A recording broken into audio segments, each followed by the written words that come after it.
What is up, everybody? It's been a while. It's been a couple weeks. We had some issues, so we're back once again. And this is Wrestle Sense, where everyone has your own Wrestle Sense.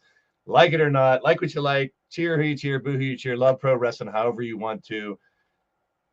Friendly banter, friendly discussion here with my boys. Glad to have everybody back. Good to see people in the chat already. Of course, Wally holding it down. My man Spongy, Philly Special Cards in the house. Definitely check out his channel. He's going to do some sports card stuff. I'm promoting him. That's my boy. And Monstar's here. Oh, no. He's here for Doc. All right. Well, there. I'll give you Doc. There you go. Hi, Monstar. I missed you.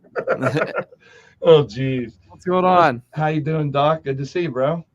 It's good, man. It's been a couple weeks, just a little vacation, which I think I wasn't wanting vacation. You were sick, which I'm glad you're better and stuff like that. Just wondering here for the talk about the world of wrestling as of right now. You know what I mean? I don't want to go over everything. Yeah. Busy week locally. We'll touch base on that later on too as well. So let's bring on the man, CJ Sensation, in the building too. What's that? What is up, man? So did you get your AIDS in check, or you? Yes, I don't have AIDS anymore. I got rid of it. Is your T cell count double digits again? Yes. Hey, CJ, that's Katie's threatening to shut the computer on me here. Why? Oh, she should. You should. Yeah. She should. All right. Yeah. So you and Monstar could have a snuggle fest. Oh. Hey, whatever. If it pays well. Andy Price in the building down under. Good to see you, Andy. Welcome back. Crushing Kelly's in the house. Matt Storm. Hey, man, let's not piss around. Let's talk some wrestling. What do you think? Let's do it. God. All right. Where's my... Oh, that's not it. There we go. We're going to try to make some sense of it first.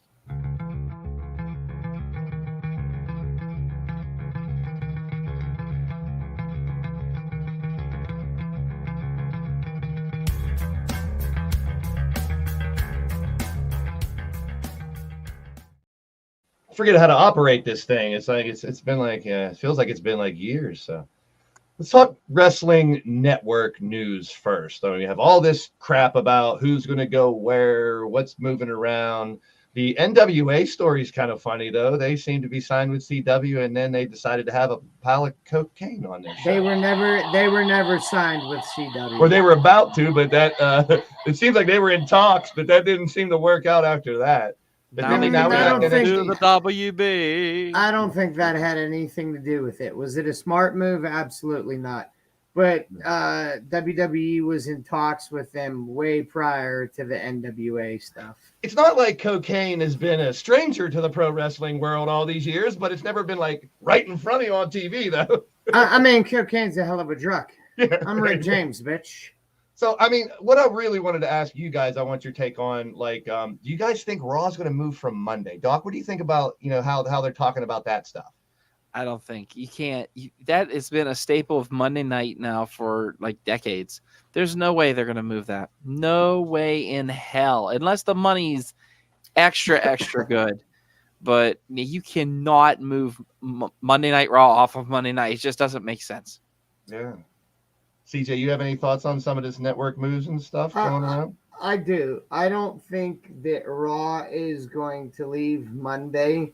And the simple reasoning is behind the crew, because you have SmackDown Friday, house show Saturday, Sunday, Raw Monday. So that crew can still have some time off. If they switch things up, it's going to be a shit show. And they've prided themselves, I think, on lessening the schedule for all the talent in the crew and whatnot to have them be able to have more family time. So, yeah, good. I don't think it's going to. It's going to be interesting. I mean, we'll see. I mean, it'll all unfold, and regardless, wrestling fans are going to watch whatever damn day of the week it is. I mean, I think the only repercussions would be some of these other companies, if they did move off a Monday, I mean, it'd be stupid for these other companies not to try to get a Monday night show just for the people that are habitually used to watching wrestling on Monday night, but we'll see. Like I'm kind of with you guys. There's no way they're moving Raw off on Monday. I wouldn't say there's no way. There's always, but yeah, I don't think it's a good move. Yeah. And like you said, I think you hit the nail on the button. Just you too, Kelly. All about money. Money is what it's going to be all about. Well, I don't even think money. It's just that, again, they've prided themselves on more personal family time for all the guys, girls, crew, camera people, yada, yada.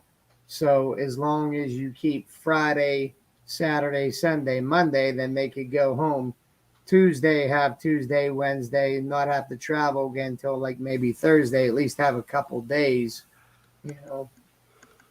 Well, CJ, keep it going. I want to know what you think about Vince selling all that stock. You think that has anything to do with anything? Do you think anything read behind that? I mean, people are going to make a read behind it. I don't think it's anything. I mean, he still, I guess, has like 12%. Mm-hmm. But, I mean, I think I said it many months ago that Ari Emanuel was telling Vince what he needed to tell him to get that sell. And with the precipice being that they always wanted him out regardless. You on the same page, Doc, with that, with the stock selling? Yeah, I mean, if Vince scratches his ass, they're talking about it. You know? I mean, I know, right? It's what it is, man. So I don't want to make big news. And this was going to be my headline 3 weeks ago because I did pay for this show. I did watch it, and I really enjoyed it. I mean, we're going to talk a little bit more about some of the other guys that even fought locally that have been fighting in some of these shows. But Ospreay and Bailey was great. Saban and Kenta was really good. And Alexander and Shelley was really good. Now, what I want to ask you guys about is what happened at the end of the show. What do you guys think of the rebranding back to TNA? Doc, let's start with you first. I'm excited. I'm excited to see where they're going to go with this. I'm excited. I think they have a TV deal too. I see in the rumor was I heard these guys were going to CW. And that was the rumor. I mean, probably not true, but I would love to see TNA back on a major platform. I would love to see 3 wrestlings going at it at one time just to see what happens. The only thing I'm worried about is then everybody's going to jump on the wagon. And what I mean by that is everybody's going to be like, oh, yeah, TNA's better than everything because it's new, it's fresh, just like AEW was. Now, AEW's kind of having a little bit of a downfall here. That's what it is. I've accepted it. But the simple fact is you got so much great talent in TNA that needs to be on a major platform. I'm talking about the Josh Alexanders, Moose, Mike Bailey, Speedball. I envy him in more ways than one. Mm-hmm. Deonna Purrazzo, who did not get a fair shake in WWE. Mickey James is always just a great talent to watch. Trinity doing what she does best. Sabian and Shelley, my God, you could take that heritage of that tag team, the Motor City Machine Guns, and just run with it. They have a whole timeline to themselves. So I'm excited to see where this goes. I would love to see a major network really pick it up, and see where they go from it. Speaking of TNA, Big Ray's in the house. What is happening? He's back. Do we have audio? No? Is he frozen? Is he fake frozen? Yeah. Ladies and gentlemen, boys and girls, there's no I in team, but there is a U in oi, cunts. Oh, Jesus Christ. It's good to see you. We're back, everybody. I love you guys. I missed you guys like crazy. I've been to Detroit, to Cincinnati, to Washington, D.C. in a couple of weeks. Nice. And you know what I've learned about that? Every place fucking sucks. They suck. That's what I've learned. Have you been to Intercourse, Pennsylvania? Jesse Jackhammers, he's been in Dubai. His channel, he's been all over the world. Shout out to you, Jesse, traveling the world, man. I'd rather travel the world than the shitholes of the Midwest. Yeah. It is pretty boring. I lived out in Indiana for a while. It's all fields and factories and farms and shit. It's boring. TJ, TNA. Yes. Any thoughts on them bringing it back? I mean, yes, no, don't care, doesn't matter. Really don't care. There's still a lot of stink on the TNA name because of the stuff that went down with Hogan.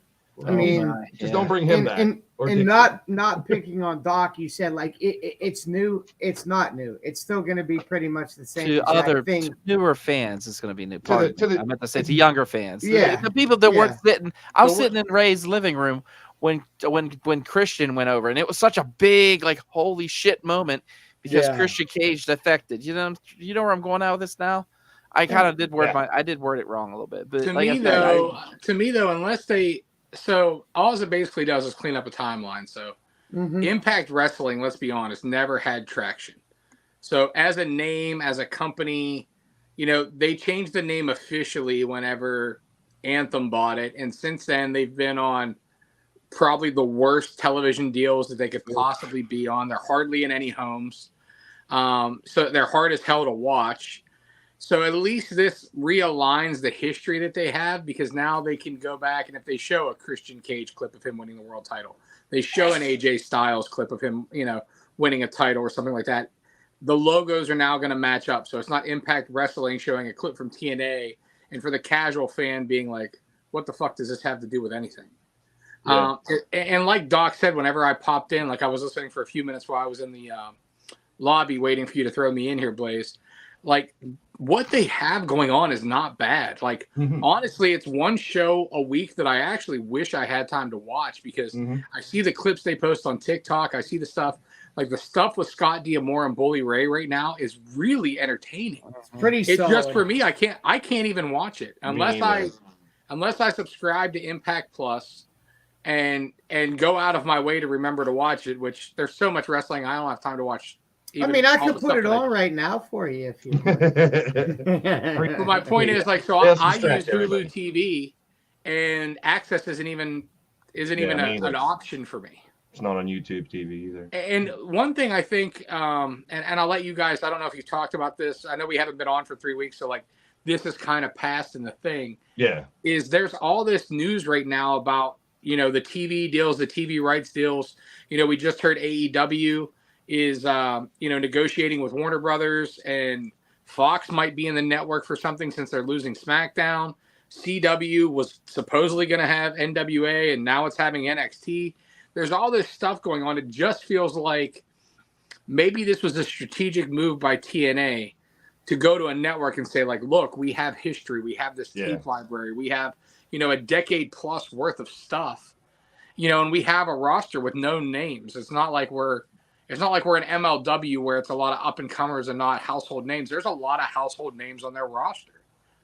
It's just kind of diluted because, like I said, you can't go and show the stuff. Like, they can't show the legacy of TNA because it doesn't align. So now I think that's kind of a fix to that, and I'm hoping that they're kind of trying to hit more of a national stage because, like Doc said, Shelley and Sabin, my God, they're phenomenal. The stuff D'Amore has been booking has been entertaining. Yeah. Santino Marella being their director of Authority is hilarious.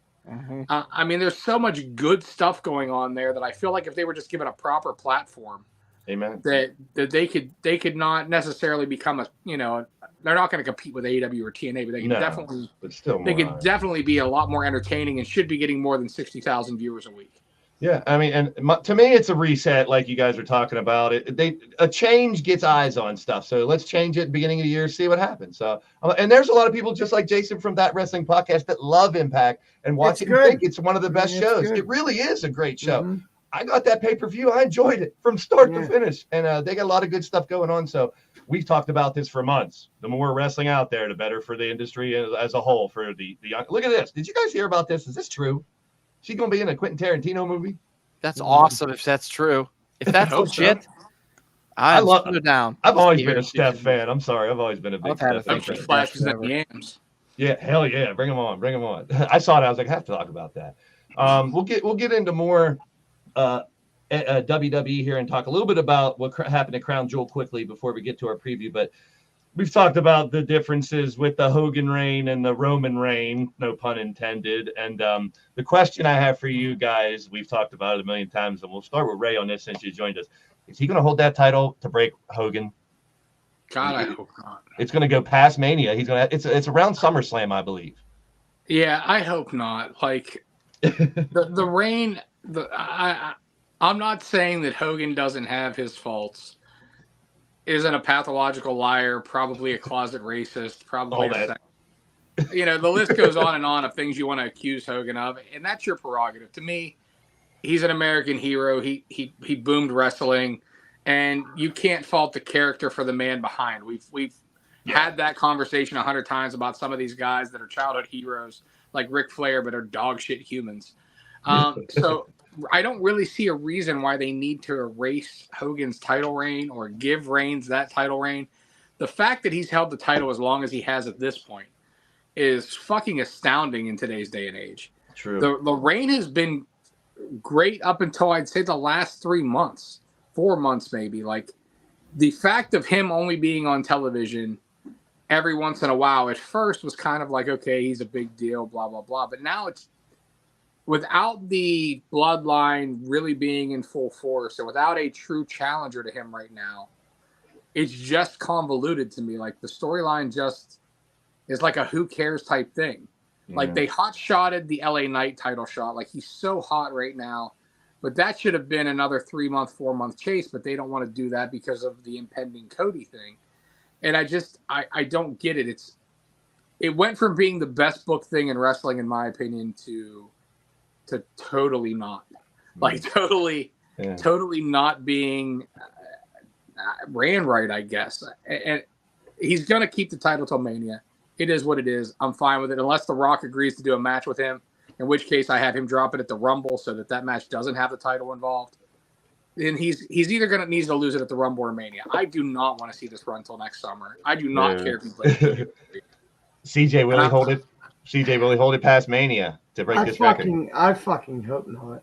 I think we're all on the same page. Doc, are you on the same page too? I'm fucking over it. Story needs to be finished at WrestleMania. It needs to be the Cody Rhodes. Yeah, I think it'll pick up on Mania season, and then we'll get hopefully the end of it there. I thought that was funny. So, Crown Jewel, real quick, if you have anything, we'll start with Doc.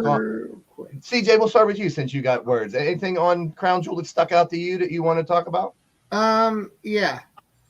How Logan Paul admitted that he was too far out, but yes, he did save him. Because that could have been really, really bad, man. So again, I've said it time and time again. He's better than probably 90% of the guys and girls that have been doing this way longer than him. Yeah. Doc, what about you? Anything stick out in Crown Jewel that you enjoyed? I enjoyed it. I mean, I really, the Cena thing kind of hit a little bit. I was like, wow, like I really thought they were going to let Cena walk away, but no, Cena still put them over, man. And I thought that was a great match. I thought it was cool to watch Solo do it, like delivered a spike. What, 5 times was it? Maybe 11. It was a bunch. It was a bunch. Yeah, that's all I'm going to say. But I mean, it was really cool to see Kairi Sane return. I thought that was awesome. Yeah, she'd get it. Yeah. I was saying. And of course, the Logan Paul Rey Mysterio match, it really stuck out. You know, maybe Logan isn't such a douchebag like everybody thinks he is. I know. What about you, Ray? Did you catch Crown Jewel? Anything stick out for you? I went in and watched just bits and pieces of it. So I watched the Logan Paul Mysterio match. I agree with everything CJ is saying. I think we've both been tooting that horn ever since his first match. That he's just phenomenal. And the wherewithal and the ring presence at that point to see that Ray's going to shortchange and to dive in there to make sure to make the save, even if it looks wonky or whatever, because you care more about the safety, just shows that he actually gets it more than people want to give him credit for getting it. He loves it. Like not only is he physically gifted in the ring and has caught on really well with moves and all that stuff, but he also knows the psychology and that, unwritten agreement that I'm putting my life in your hands, you're putting your life in my hands. And that's the most important thing.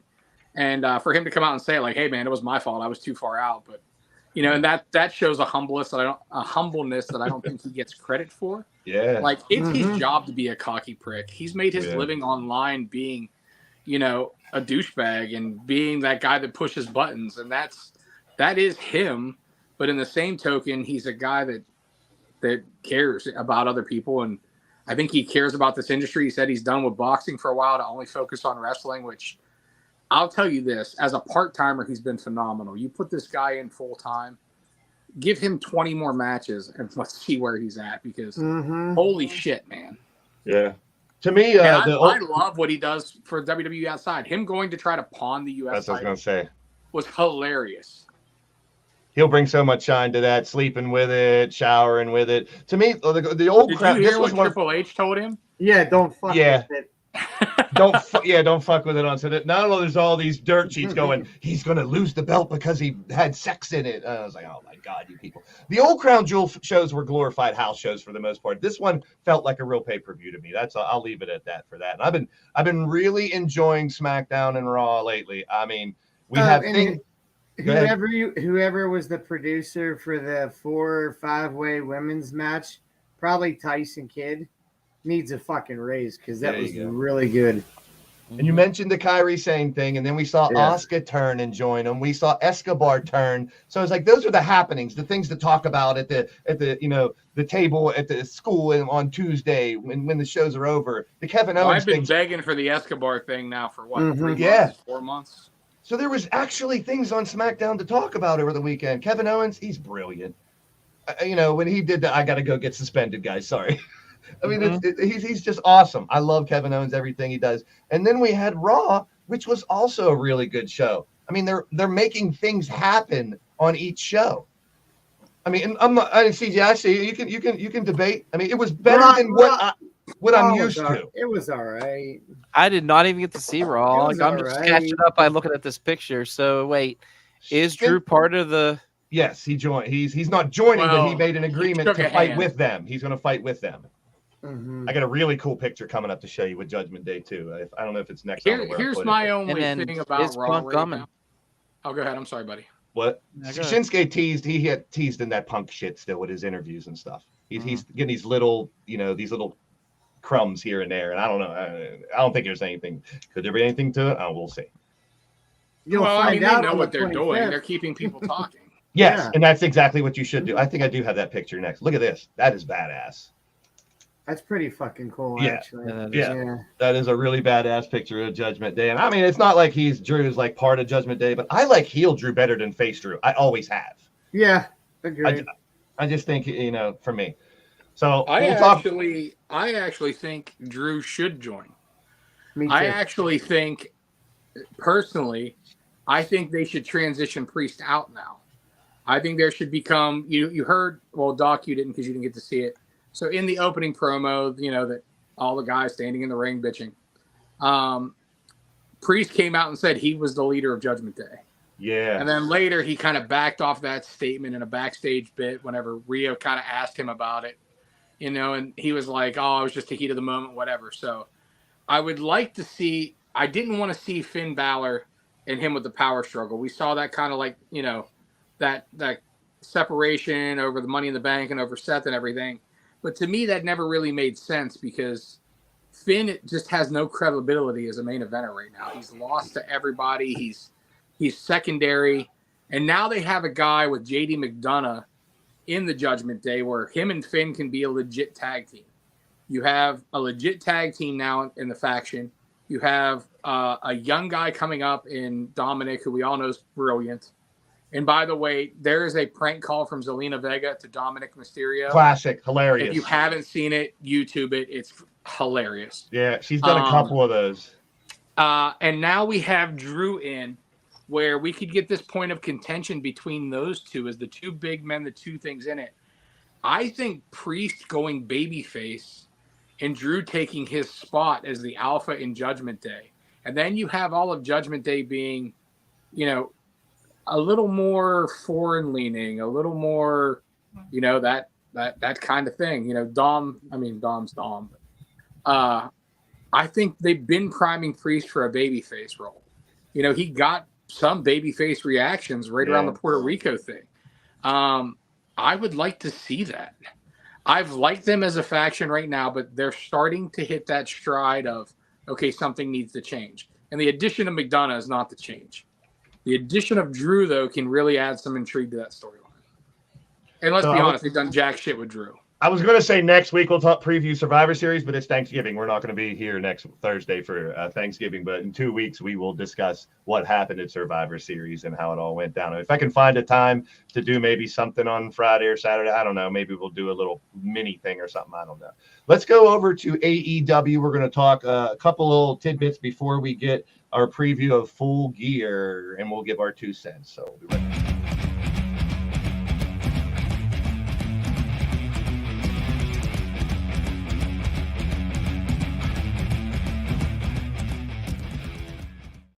Okay, a couple bits. I got a funny ass picture that I found online first. I can't wait to see what memes this can come out to. I thought this picture was hilarious. I don't know what. The cameraman needs a rest. That's a great cut there. Good morning. That's just. Let's talk when our head game's that strong. We'll go. Oh Jesus! Sign me up for that. We're gonna go back a little bit to news that happened a couple weeks ago because we haven't been around for a couple weeks. AEW signs Ric Flair. I got my opinion on it. Let's start with CJ shaking your head. Yeah, I mean, I think Tony Khan's lost his fucking mind because I think he was outspoken on that he would never do something like that, and he did it. So I mean, I don't know. Flair is like to me same as Hogan. Great for the business of wrestling, but in my opinion, and I'll take the heat, don't give a fuck. He's a fucking terrible human being. Yeah, terrible. The more you know your heroes, you probably don't like most of them, Ray. What do you think about the signing of 2 years? He's going to be around, apparently. I don't get it. Like, I think it's how they use him. What if they just use him here and there? You know what I mean? The thing is, though, like, okay, so somebody in Flair's position, like, you want to hire a Bret Hart to be an ambassador for your company, you know what I mean, and do media and stuff like that. Sure, great. You want to hire one of 100 guys who are retired and can't actually work anymore to be an ambassador. He has so much controversy around him. Do I think bringing him in for a spot shot? I wouldn't have done it on Dynamite. I would have waited till Sting's retirement match and brought him out as a surprise then, like, to do something. But it would have been a one-night shot. I don't see the value. I'm sure they're paying him a decent wage. I'm sure it's a couple $100,000 a year deal, knowing Flair. And probably more than that. Yeah, what's he going to do? Like, I mean, seriously, he can't bump. He can barely walk. He can't be trusted on commentary because he kind of goes off and says whatever the hell he wants to say all the time. I didn't even think of that.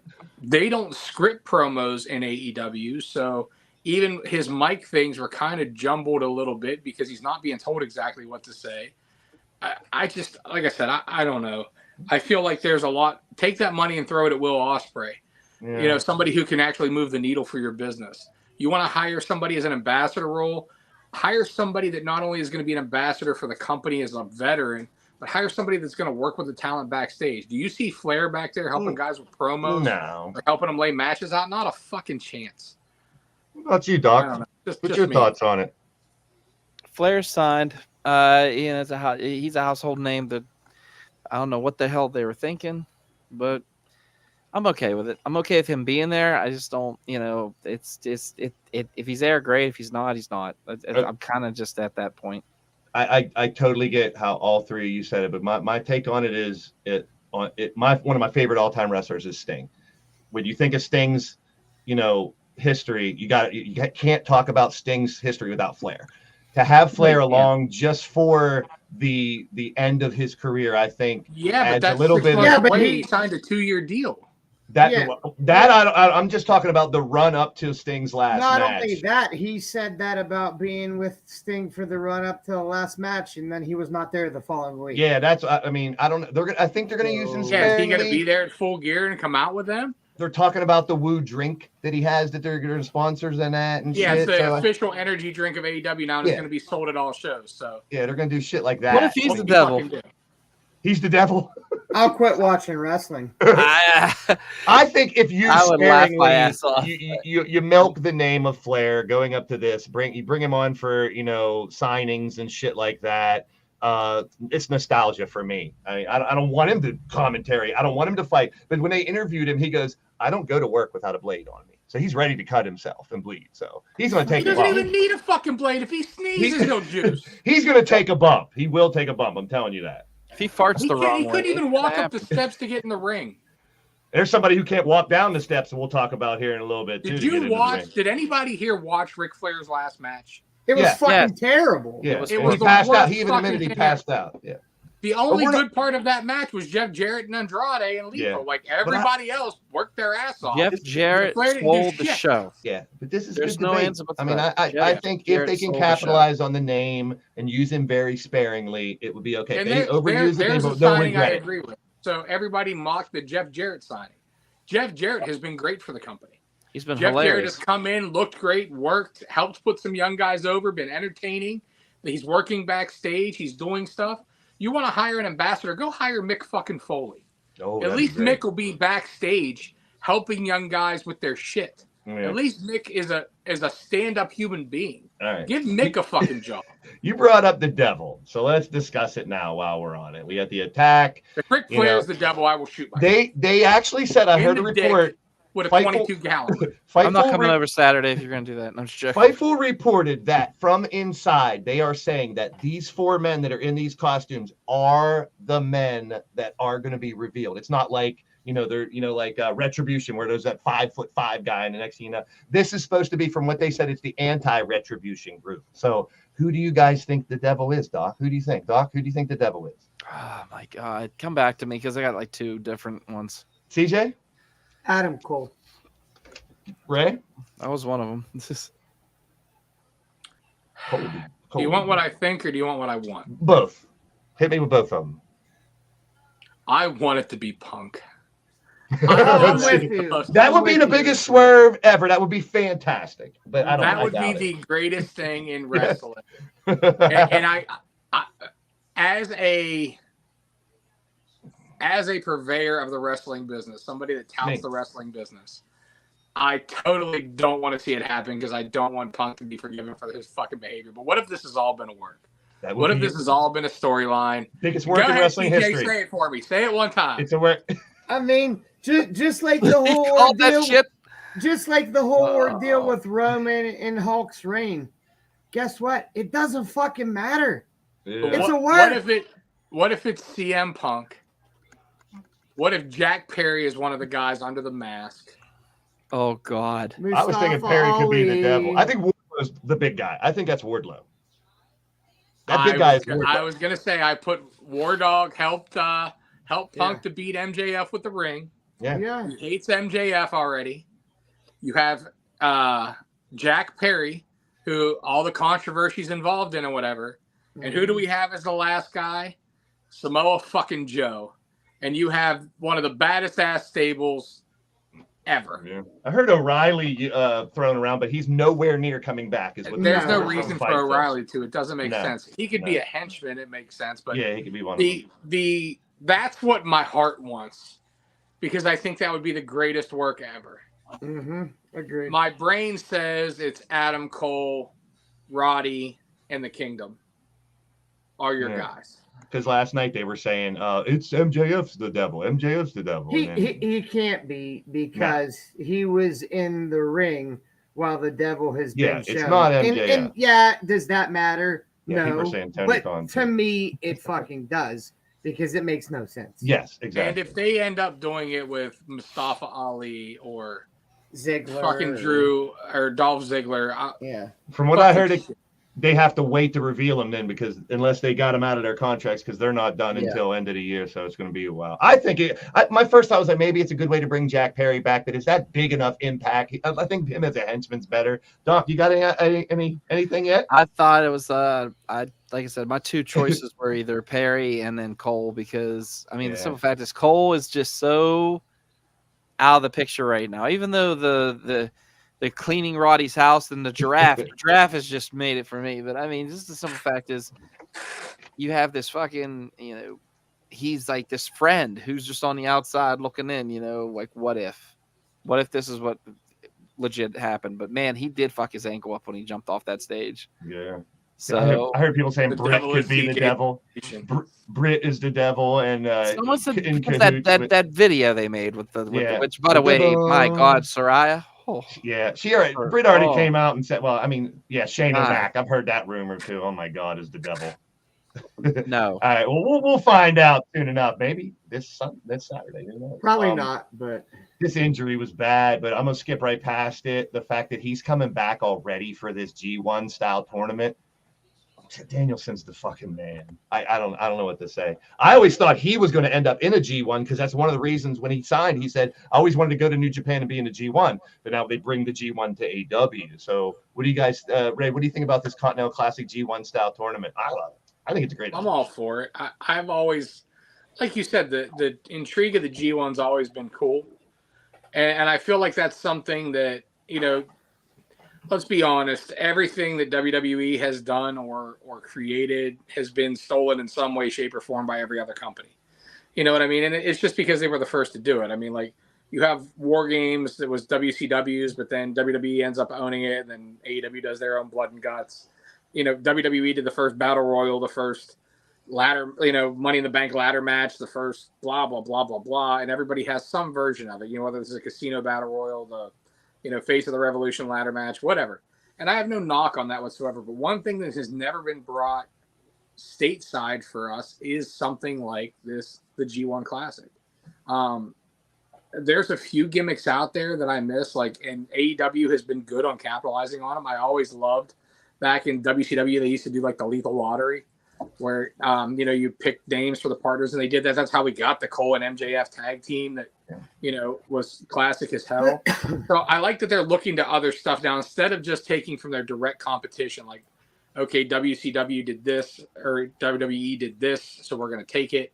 Now they're kind of looking to other things, and like I said, there's an entire sector of wrestling fans that are casual fans that have no idea what the fucking G1 is. Yep.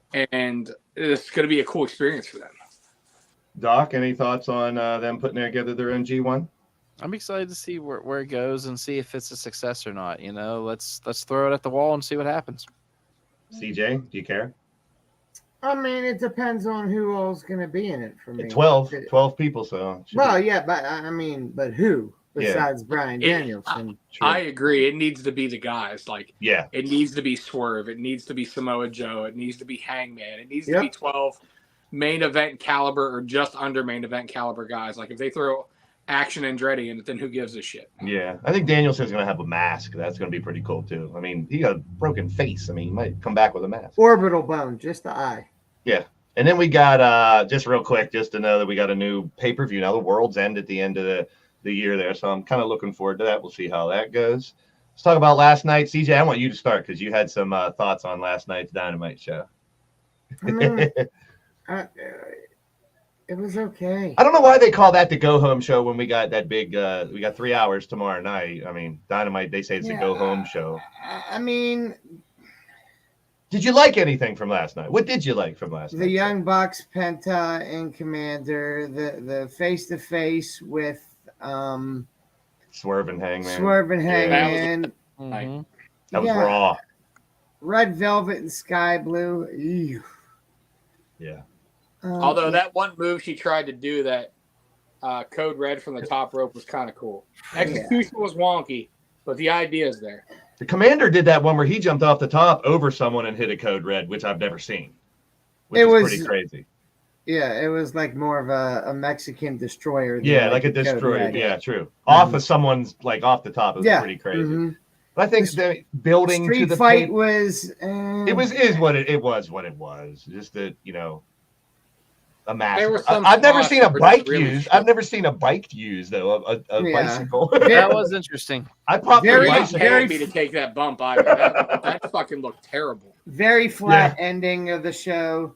No more teases of the devil stuff. They should be doing that every week, regardless of how long it's going to be before they reveal who it is. A little flat. I mean, they got the Sega, thing with the street fight and what the fucking dude. Big Show getting slammed into a car hood though. That Hobbs is a beast, man. That was crazy. He can't walk down the ramp. He stood at the top. He wasn't going down that ramp. I don't think he can walk down the ramp. Mm-hmm. I will say this: it was a good way for him to be used because they cut to him essentially pre-taped in the back in that street fight. He did the one spot out in the ring where he chopped the shit out of Fuller and then chokeslammed him and then he disappeared. You know what I mean? And then props to Hobbs. And he went black. Oh no, the House of Black's coming. Yeah. What about the Bucks turning heel? I like the Bucks heel. I like dickish, kick you in the balls, ass pricks, young Bucks. Do you guys? I want them to be heels. People were shooting on that tag match because they're fighting their friends, but now I like the dissension in there now with Jericho, and then Omega's like, "Come on, guys, we're friends," and they're like, "Fuck you, we're here to fight." So yes, I think it was a little lackluster last night. So it just wasn't for me. I do agree. So I'm not going to disagree. They could have done a lot more if they're going to call it a go home show. Mm-hmm. Let's talk about the Full Gear. This first one here. Now we know it's Sky Blue. Julia Hart, and Chris Statler. I have a take. I was influenced by Fightful's show last night, I'll be honest. But I want your takes first. We'll start with Doc. Who's going to walk away with the win? Julia Hart. I feel that Sky Blue or Red Velvet is put into this match to take the pin, so it doesn't take away from Statlander. Okay, I like that. Well, it's Sky Blue because Sky Blue beat Velvet, she did. So, that was last night. So Sky Blue takes the pin, or Sky Blue literally just finally turns and helps Julia. That's where I'm going. That's what I think. I don't think Sky Blue takes the pin. Really? If you want Julia Hart to be credible, she's got to pin Stat. Do you think the spit of the House of Black, how Sky Blue's turned that, like Julia Hart, they were saying, can activate Sky Blue, and then they both beat the shit out of Statlander, but Sky Blue has to let Julia win or something weird like that? I don't know. I don't know if that House of Black. I'd prefer nothing happen with Sky Blue if she's going to join until after Julia Hart already wins the match. Okay, fair enough. Again, takes away from the actual win of her winning the title. I'm afraid it's going to take away from the win. I think that House of Black storyline is going to come in there. What about you, Ray? I don't see a point in her joining at all. Like I like the intrigue that they're kind of playing, like maybe. But really, what does she bring to? They don't have a women's tag division. There's really no reason for her to be part of that stable. Like Julia Hart has fit in really well, better than I actually initially thought she would. I think and she's done really well, but I don't see a purpose in Sky Blue joining. Like if Julia wins the belt, and I agree with CJ, Chris Statlander should take the pin, and that way we can continue with Sky Blue feuding with Julia Hart for the title, and with the teases of maybe she has some kind of hold on her, maybe she has some kind of influence over her, blah blah blah. Mm-hmm. But never actually materializing, and you know what I mean, just.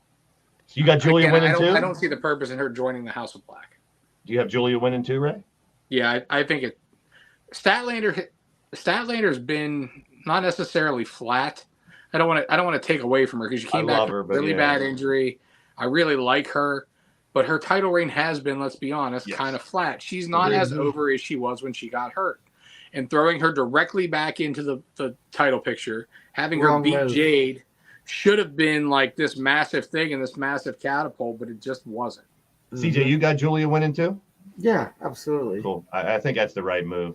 Strike while the iron's hot. She's super over. Yeah. We'll start with CJ. Keep it going on this one. Do we have new tag champs or do they defend? I don't know, man. I think you gotta give it to House of Black, man. Okay. I'm gonna go that something happens with the House of Black and FTR that the Ricky Starks and Big Bill end up retaining, because I mean they don't have a real like signature big time. I mean, to build their title reign up more to come out on top on this, I think would. So as much as I love FTR, House of Black, and LFI, I think Starks and Big Bill find a way to retain. What about you, Doc? House of Black. Okay, Ray. I actually think Blaze is onto it right there. I think that the feud between House of Black and FTR doesn't need the tag titles. Agreed. I think it's a marquee feud anyways. Mm-hmm. I would like to see, honestly, we saw like the best of 7 series over the 6-man titles between the Bucks and the Death Triangle. I'd like to see something similar with FTR and House of Black. Let them brawl for the next 2-3 months. Because the matches will be phenomenal. And in that time, we could have Starks and Big Bill, like you said, establish themselves as a title, a legitimate tag team. I love their pairing together. I love the attitude. I love that Starks is being featured. You know what I mean? I think he's a star. Bill is finally showing some personality now that he's with Starks, and I like it. So I think we have LFI in there to take the pin, maybe Jalistico. Or, you have... maybe Black Mass hit on one of the guys of FTR that cost them the belt, something like that. But I want to see this break apart. I want to see Starks and Bill leave with the belts, and then I want to see this really build to the FTR House of Black feud, and I want to see that go for a while, because the promo and the fact that I'm going to use I don't even know who to credit for it. The House of Black spooky shit, fucking with FTR's grounded old school approach would make for great TV. because Dax and Cash will say some outlandish shit, just like what what I mean. Like they'll call out that what is this spooky bullshit? You know what I mean? Like they're not going to play into that of acting scared because of something and blah blah blah. And I think that would be a great foil to the House of Black. And the matches, I mean, Malachi and Brody versus FTR. Come on, man, sign me the fuck up. I still want sooner or later a singles run for Malachi. Please in 24, give it to us. We're going to start in the bottom left and go counterclockwise here for these. And Doc, we have the 6-man tag with Sting, Adam Copeland. I want to say Ed so bad. Darby against Wayne, Christian, and Lucha. You got to give it up to Copeland, Sting, and Darby on that one. Okay. I think Ric Flair comes in and helps Sting win. Brass knucks, maybe. Yeah, heads of the brass knucks. Yeah, he could do that. There you go. All he has to do is hand it off. That's it. He might bleed during that, though. CJ, who you got? I'm gonna go with who I think it should be. Okay. So I'm gonna go with Luchasaurus, Christian, and Nick Wayne. Fair. It's not gonna be, but I'll take the L. Hey, you never know. Mm-hmm. I'm with Doc on this one. Feel good babyface win. All right. So we have now the heel Bucks versus the Golden Jets of the Winnipeg Boys. Ray, kick us back around the horn. I think it should be the Bucks because I really I'm over the Kenny Jericho thing. However, also the stipulation I forgot the Jericho and Omega lose, they can never tag again, and if they win, they get the Bucks tag title shot. I think that comes into play. That's what's going to happen though, because again, if Big Bill and Starks come out of that still tag team champions, then you got a nice marquee match of Jericho and Omega. And honestly, what's Jericho going to do otherwise right now? There's nothing kind of on the horizon for him unless he's taking time off. And that will only play into the Bucks going more heel and turning on Kenny and blowing the Elite up, which is, I think, where they're headed here. And we could possibly see that civil war of the Elite with, the Bucks and Paige and Omega coming back together to be like, what the hell, guys, and trying to beat some sense into their friends. Yeah, I'm with you. I think Omega and Jericho, they want them to stay as a team a little longer. The Bucks don't need the title shot right now, and it can make them more heels. So I'm going with the Golden Jets. Doc? Man. I'm going to go Golden Jets, just for the simple fact is that there's so much on stipulation on the line. So, CJ? Come on, pick the Bucks. The Young Cucks. Yeah. Hey, if they come off winning by a really mega heel way, that really get them over. Sheeta and Tony. Tony's doing such great work with that shit, man. I love it. CJ, we'll go back. Keep going. Tony. Ooh. See, I don't think she needs the belt. I don't think she does either. I think she deserves it. I'm going to say she goes crazier because she doesn't win the belt, and I'm going to keep Sheeta with the title. Ray? Tony. All right. Doc? Tony, because the simple fact is she is becoming the ultimate transitional champion. That's a good point. I didn't think of that. Hangman and Swerve. Doc, keep it going. Swerve's house. Woo! TJ? Swerve. Ray? Let's see. Who won the first match, boys? Hangman. Yeah. So they're going to set up for a third. Yeah. Who do you think we're going to have win this one so we can keep it going, baby? Plus, Prince Nana got to keep his lead. It's going to be great. So, yeah, I'm going Swerve. Swerving while you drive isn't a really good idea, though. I mean, you don't really want to swerve while you drive. Prince Nana has to keep it. Prince Nana has to keep his weed. When he said he wants to steal your weed, I marked out. I was like, that was great. He was like, no, you won't. Nana, that was the most animated Nana got ever. He's like, no, you're not. No, you're not. Then the steal your weed chance got going, too. And then I love the fact that I'm not allowed to touch you, but I'm going to beat your ass and go Nana and beat the shit out of him. That was great. Did you see Swerve had to put his head down because he was he was going to laugh. He was going to laugh. So this next one, I'm torn because Orange Cassidy can finally beat Moxley and cross that hump, or they can right the ship because Phoenix and Orange was never supposed to have the title here. It was supposed to be Moxley, so they could right the ship and keep it on Moxley. So I don't know. I'll let you guys go first. CJ? Mox. Okay. Ray? Right the ship. It's Mox. Doc, you on the same page? No, I'm gonna go orange. I'm going orange too. I think he finally gets the win over I think Mox. he finally gets him. Yeah, I think this. But riding his ship makes sense because Yeah. those two weren't supposed to be the chance. But yeah, hashtag steal his weed. Now I put this one right before the main event. I know it's a pre-show match, but I put it here. Number 1, Doc, we'll start with you. Who's the partner and who wins? I know how I'm booking this one. MJF gives up and lets Joe go be his tag team partner, and they defeat the Guns. Okay, let me bitch. I got a rant. Why would Joe join? Why would MJF let Joe join when Joe just gave up one belt to go for a single belt? Why? Joe doesn't want the tag belts. He wants the world title. He said that. But he's evil. He could twist things. He's doing his best work right now. He's doing some of his best work as a heel in a long time since TNA days. Okay. And I just feel that he is right now. He's going to use this to manipulate MJF, trust him, and then boom. And the Guns win it. You're saying, Doc? Yeah, I think the Guns do. I think the Guns win it. Yeah. CJ? It's gonna be the Guns, but what I would do if it were me is I would have the Devil act like he's going to be MJF's tag partner and obviously just cost him the titles with the Guns like up. In the Devil costume, so we still don't know who he is. Oh, exactly. I like that. Ray? Guns up. I think MJF gives in to Joe. I think Joe through the whole tag match, like right before they got through the curtain, Renee asked MJF about his partner. And he says, I needed help. And Joe walks into the picture, shakes his hand and says, hey, man, you got a tag team partner.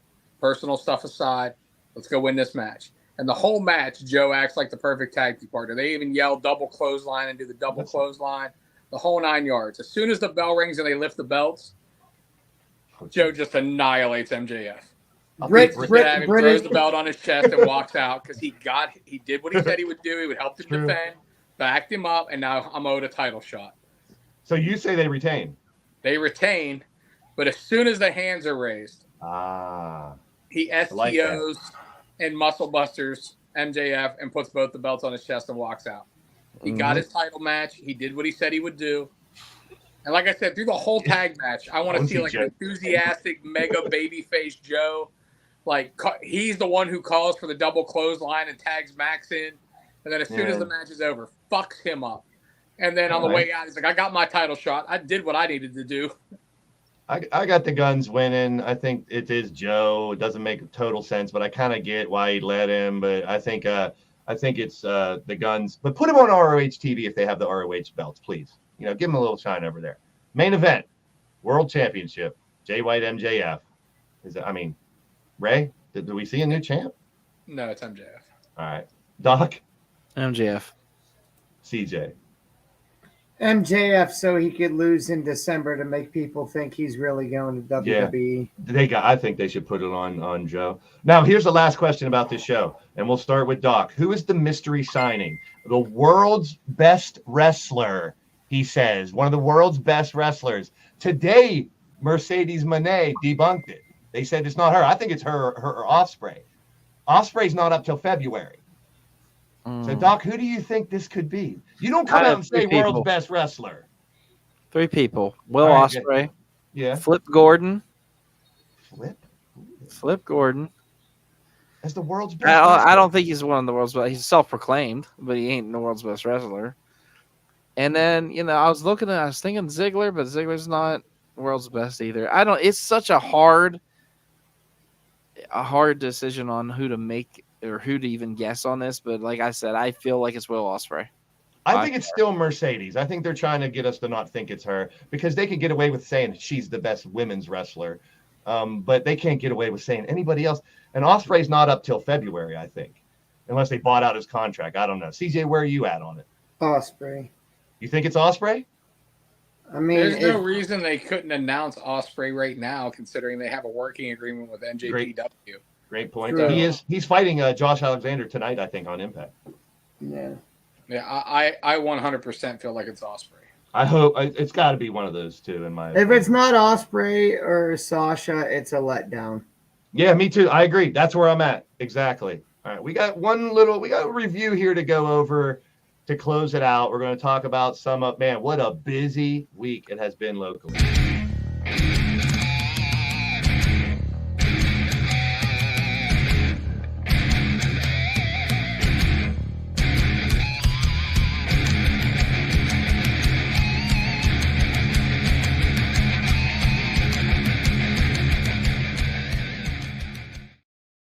All right, I know I was trying to cram. I took out so much shit to get to this point to try to keep this around an hour. We're going to go over, but I really got to have some thoughts from CJ because there's a lot of stuff that you were a part of this past week.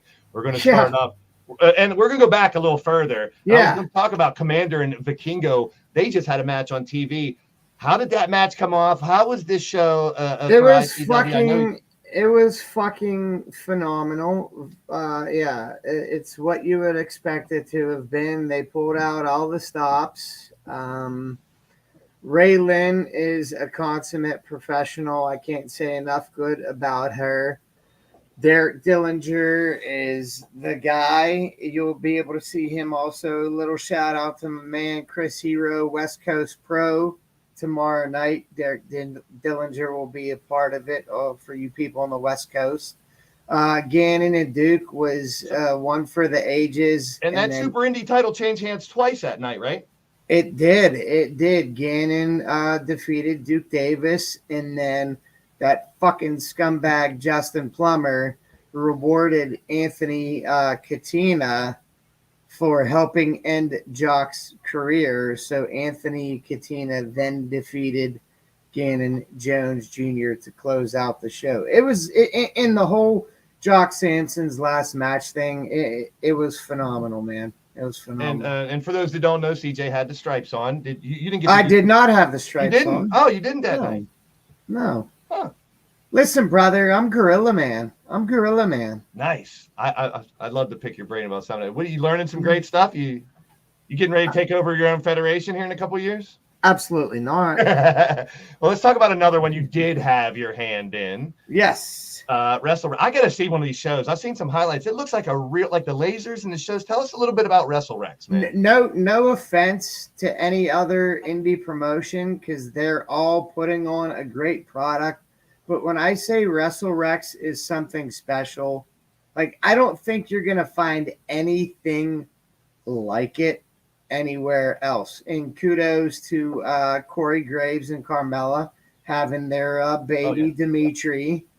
WrestleRex it's just a special vibe. It's a different atmosphere. It's not your atypical indie wrestling show, and it's one of the best all-around productions I think that I've ever been a part of. And for those who don't know, Sam Adonis, who is Corey Graves' brother, is the head of WrestleRex. And it's a small 5-6 match card. You keep the energy going.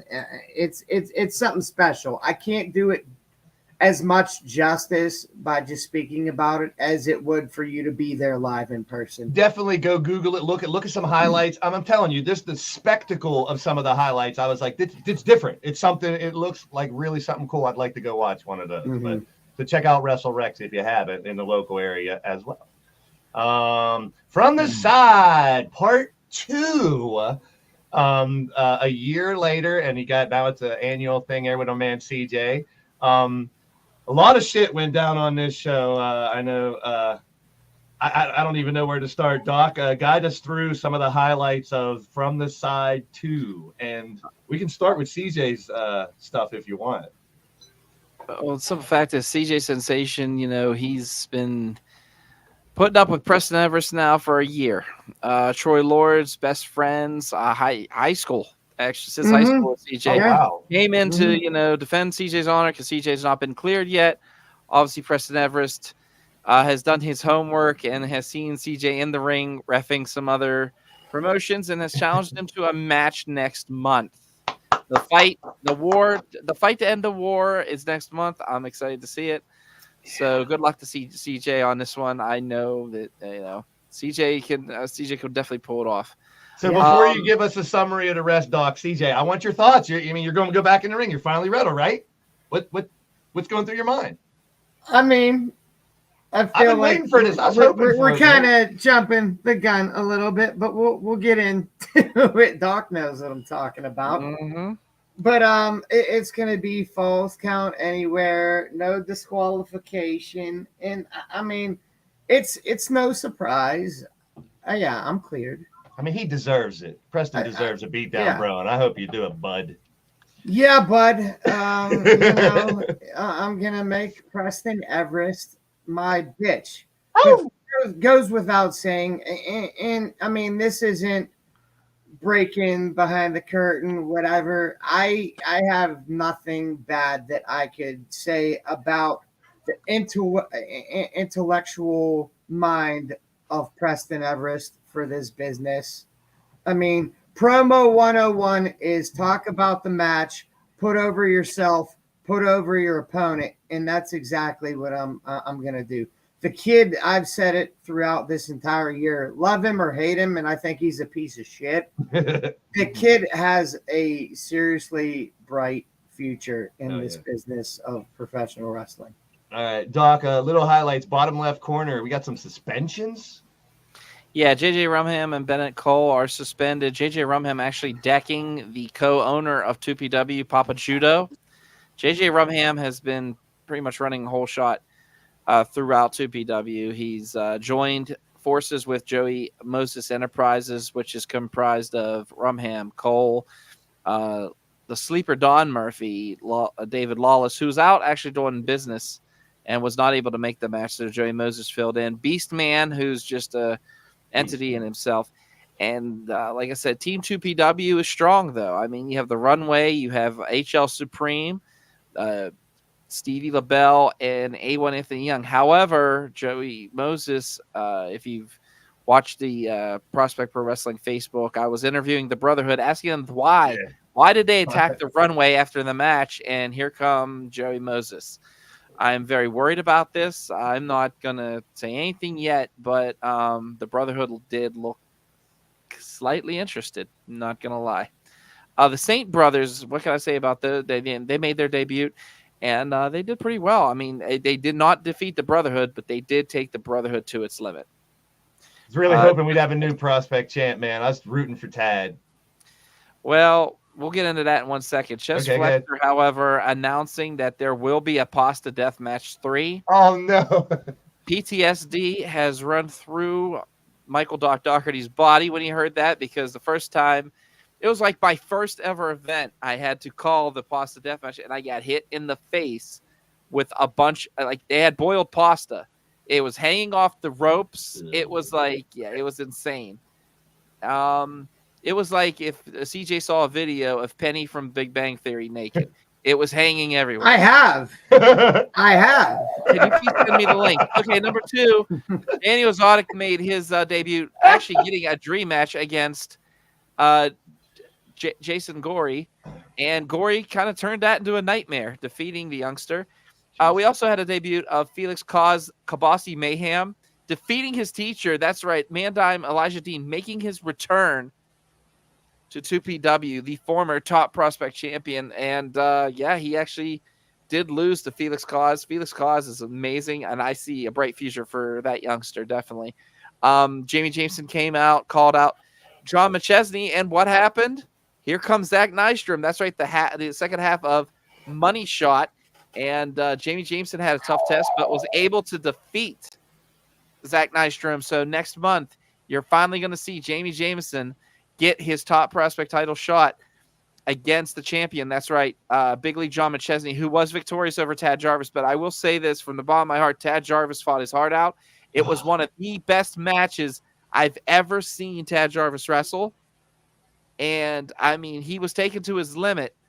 He took John McChesney to place. I did not, in the beginning, I was a little worried. I mean, you can even see on Tad's face. But as the match progressed, Tad gained that confidence. It just wasn't enough. Veteranship usually has a hand in these matches. And, of course, last but not least, the culmination, defeating the Apex and are still your 2PW Tag Team Champions. Of course, shenanigans by Freak. I'm going to say Freak. Yeah, and other things going on there. So Fucking idiot. Next month is going to be awesome, so I can't wait. Sweet. That You sounds talking like about freak being a fucking idiot? I would watch that. I'm scared of the combination. I'm not saying anything to him. One of the most dangerous managers in Pittsburgh wrestling right now.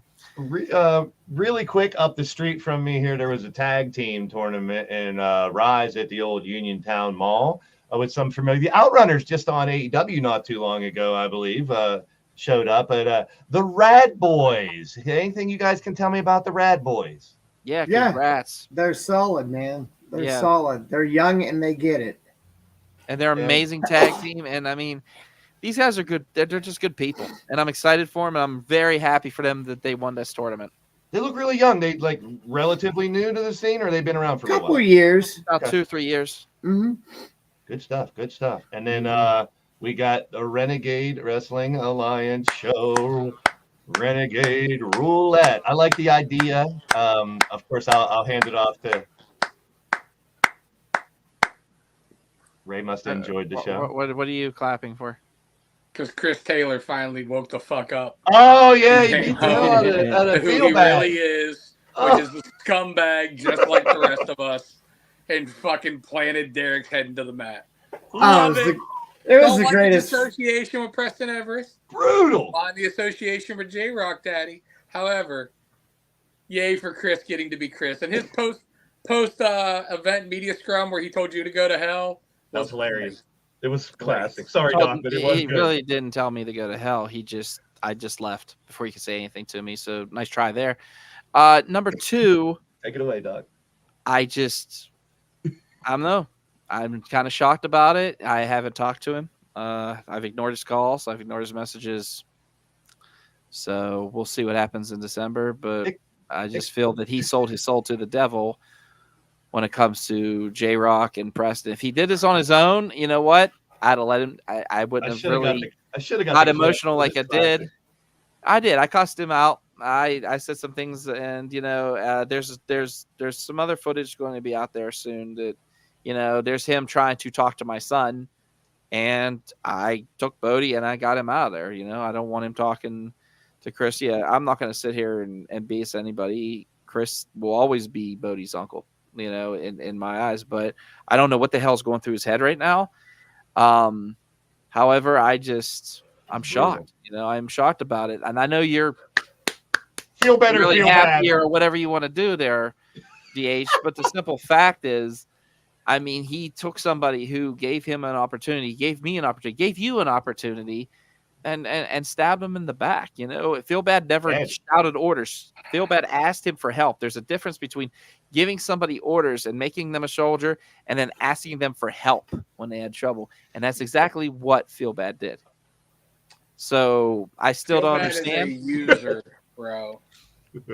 User. Okay. He used Taylor every time he was in trouble to come in and fight his battles for him. And then what did Chris get out of it? He said it himself. What did he get out of it? He got his ass kicked over and over again trying to be a fucking superhero.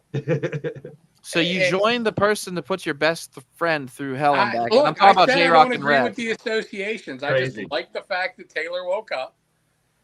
And honestly, Feel Bad can be a baby face right now all he wants to. He can be promoter, whatever, blah, blah, blah. But the bottom line is, as you say, he gave me an opportunity. I took a backyard federation and made it a local staple. You say he gave you an opportunity. I gave you that opportunity. I booked you to commentate. He didn't pay you for 10 fucking years. So don't talk about how he gave opportunities there. Hey now. Wow, we shot a little bit there on that. Okay. In my opinion, Feel Bad got just what he needed. And maybe next time he'll learn to fight his own battle instead of calling on a retired Chris Taylor. Shape and good. A month. Okay, so like I was saying, get into a fight with guys who work every weekend. Simple fact is, next month is going to be very, very, very interesting. Maybe we get Feel Bad on here to talk about it, or maybe we get Chris Taylor on here to talk about it. You could ask Chris Taylor. Like I said, I'm not really talking to him, but I will reach out to Feel Bad if need be. Before you go into it, Doc, the Renegade Roulette thing, I want, for those in the chat and stuff that don't know what that is and how basically it was envelopes, man. There's 3 envelopes and you had to pick one, and whatever that was is what happened. For example, John McChesney took on Gorgeous Gregory. John McChesney was victorious. However, that was they wanted one more match. So I go down and I let both of these individuals draw an envelope. Gorgeous Gregory draws one that says, and I quote, if John McChesney loses next month, he acquires the services of the beautiful Julia Lynn for 60 days. Oh. If John McChesney wins, Gorgeous Gregory is out permanently from RWA. Wow. So, like I said, there's a lot going on there. Cool. Jessie Belle Smothers making her father, Tracy, very proud, her late father, very proud, and defeating Katie Bright and retaining again the RWA Women's Champion. She's been pretty much Women's Champion now for almost 2,000 days. Wow. And another thing too, Tony Kike tried to get involved in that match. He was not successful, of course. Oh boy. Still wearing a neck brace. She's still wearing a freaking neck brace. Yeah, I guess that spear really hurt him. So Warhorse is now your new RWA tag team champions, rightfully so. I will say it. Like they've been this close, like 2 or 3 matches of winning. Didn't Beast and Badger just win it? Yeah, they just did, but now they just lost it, unfortunately. And Warhorse is your new champ. Malachi Gage was supposed to have a shot against the Shadow Man Elijah. Shadow Man Elijah, though, however, getting the night off, and Malachi Gage had to draw, either draw the envelope or pick who's behind the curtain. He drew the envelope because if he drew the envelope and defeated whoever that opponent is, he not only had a shot at the No Limits, he also got a shot at the heavyweight title, and he had also an opportunity for the tag team titles. So, of course, you're going to take that, be the ultimate opportunist. Unfortunately, it was Gory who he drew. Oh boy! Behind the curtain was this other youngster, and what can I say about Austin Blaze? Man, he made an impact because boy, kid could move, kid could work. And then of course we saw what happened with Chris Taylor. It's crazy, He has his Temu version of the circle, so we'll see what happens with that. Oh, I'm sorry, that slipped out. Temu, yeah, okay. And then last but not least, the Rev Ron Hunt. Victorious over Patrick Hayes. What a hell of a matchup. Johnny Norris and Patrick Hayes are back on the same page, though, again. And that's scary. That's one scary combination right there. Johnny Norris, everybody CJ had a lot to say about Preston earlier. I have a lot to say about Lights Out Johnny Norris. Don't really get along with the guy. I'm kind of scared of him. But he's making an impact right now. And I can definitely see him wearing RWA gold. So there's my report for RWA. Fantastic. Oh, I guess I'm a piece of shit, so that's cool. I didn't think you'd want me to talk about it because of what happened. Let's talk Do you about want me to talk about it? Fine, I'll talk about it. So, of course, Preston Evers had to draw an envelope. He drew one, and he thought his opponent was going to be Troy Lloyds again. Troy Lloyds was so beat up from the night before. Actually, it was Johnny Patch. Was it Johnny Patch? Oh, yeah, that's right. Johnny Patch was supposed to, and then he drew Johnny Patch's name. Johnny Patch took the night off. So they drew the other envelope, and it ended up being, that's right, the man beside me, CJ Sensation. And I was excited about it. I was excited to call the match. We got the call. I unfortunately didn't get to tell the whole story because, of course, J-Rock jumped on commentary, and we had to hear his mouth. So I apologize, CJ, but I got as much story out as I could. Other than that, like I said, CJ fought his heart out, but unfortunately, Preston Evers was victorious. Took 3 unprettiers, but yes, 3 unprettiers, yes. Yeah. And believe it or not, Marshall Gambino ended up being the special guest referee. Oh, Jesus. And all you gotta say is Marshall was up in the face of Preston Evers, J-Rock saying that Marshall Gambino could be a marked man, and all I'm saying is there's a war brewing. There's a war brewing right now, and I'm really scared of where it's gonna go. So no more. We don't need more incidents in West Newton. No more incidents. No more freaking clotheslines. I'm done. I'm retiring from interviewing. Jason from that wrestling podcast. He's now part of our RWA crew. He could do the interviews. I'm done. There you go. So a lot of shit went down the last couple of weeks locally, and we'll revisit that next month for what goes down as well. But you know how we end things around here at the end of the day. So we'll start with good old CJ at the end of the day. What's your last thoughts, my friend? At the end of the day, I'm exhausted. I feel like I should be sitting here eating cupcakes or muffins from Chicago. Calling everybody kids. You work with children and shit. Yeah. No, it's been a long couple weeks. I'm tired. I'm ready for bed. I still got personal shit I gotta get done before I could call it a day. So enjoy wrestling. Don't take it too seriously. CM Punk's not coming to Survivor Series unless something happens the day before. It's going to be Randy Orton. That's not a spoiler. That's just a fact of life. All right. Ray, at the end of the day, big guy. At the end of the day, I echo CJ's sentiment. It's been a long couple weeks. I'm looking forward to somewhat of a break, even though I don't see where I'm going to get one. But I know we've been a little spotty here with for me, as far as attendance goes. I'm trying. Know that it's not that I don't love all of you that follow us. Know that I don't want to. It's not that I don't want to be here every week with you guys talking about wrestling, because I do. Just life. Likewise. When you're an adult. It's all good. Same for me. Honestly. When you're an adult. But anyways, like CJ said, love wrestling and fuck off. Doc. At the end of the day, everybody have a very happy Thanksgiving. Revenge. That's right, November 22nd, Erie Sports Center. So if you feel like making the drive out, please do. And, enjoy wrestling. And definitely, if you're not from the Pittsburgh area, check out indywrestling.us here on YouTube as well. You can watch all the shows. They showed RWA's first match was free on the air on indywrestling.us. I mean, really close to, it makes you want to buy it and get the subscription. Go ahead, join and enjoy some of the wrestling. We got great stuff going on as we talked about here. Next week, no show. Enjoy your Thanksgiving. Maybe a special report from us here and there. We might record something. Who knows? But enjoy your family, your friends, and wrestling. We'll talk about Survivor Series when we come back here in a couple of weeks. That's out of here, folks. We are out of here. I'll be live here in a couple minutes with LTD. You guys rock. I'm so glad to be back. I missed you guys, you fuckers.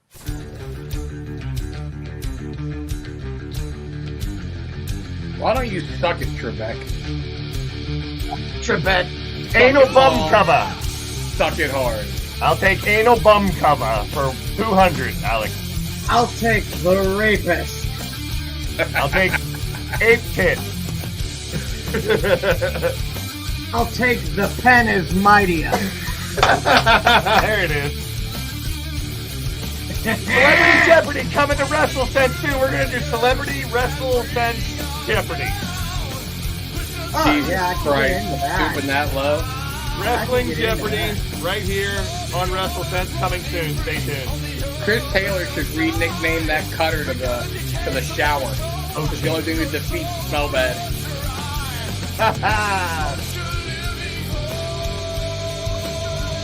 Peace and positive vibes, everybody. Great to see you. And we are positive vibes. Get the fuck out of here. Fuck positive vibes. Positivity reigns supreme. Fuck all you haters. And fuck Nia Jax and fuck Mr. Fuji. Yeah, fuck Fuji. Hey, I can jump on that bandwagon. Fuck Fuji. You're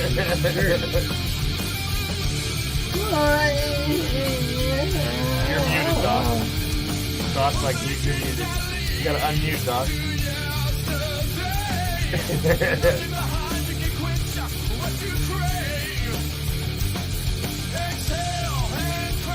Look at that queer. See you on the flip side, dickheads. Pussies and not Fuji. Yeah, fuck Fuji. Yeah, fuck Fuji. Why is there 7 pictures of you in a row? Dude, he has a fucking... I'm the host. The host of the mostest.